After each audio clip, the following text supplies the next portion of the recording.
Plaza de Toros, Las Ventas. Ganyan yung itsura niya sa loob, mga labs.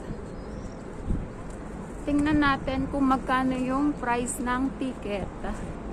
Ayan, yung mga adults, 14.90 euro. Yung mga estudyante naman, 11.90 euro. At sa mga bata na may edad na 5 years old to 12 years old, 5.90 euro. At sa mga bata na below 5 years old, free lang siya, mga labs. Ayan naman yung mga protokolo.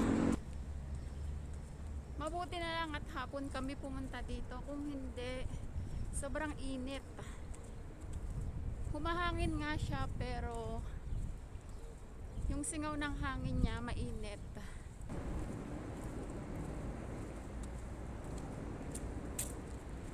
Kung gusto niyo pumunta dito, sakay lang kayo ng Linya 5. Baba kayo ng Ventas.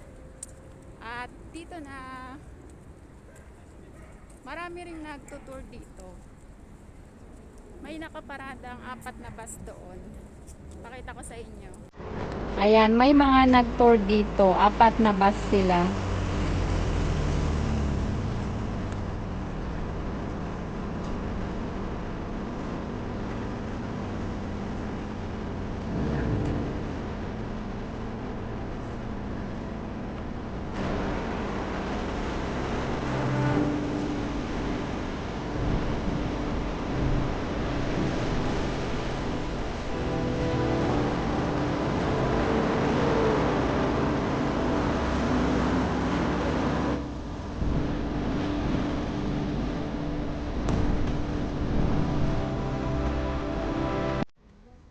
Inikot lang namin tong buong building na to.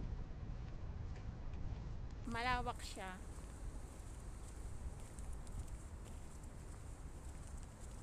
Buti medyo makulimlim na. Kanina sobrang init. Yung init dito pagka summer, siguro mas mainit pa dito kaysa dyan sa atin sa Pinas.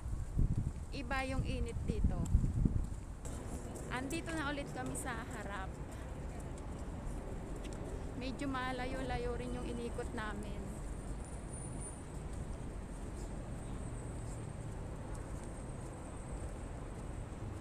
Hindi ito mahirap puntahan, mga labs. Kayang-kaya nyo tong puntahan. Sa mga taga Madrid dyan na gustong pumunta dito, sa Ventas lang to. Linya 5. Perfecto para sa mga picture-picture at sa pagbibideo nyo.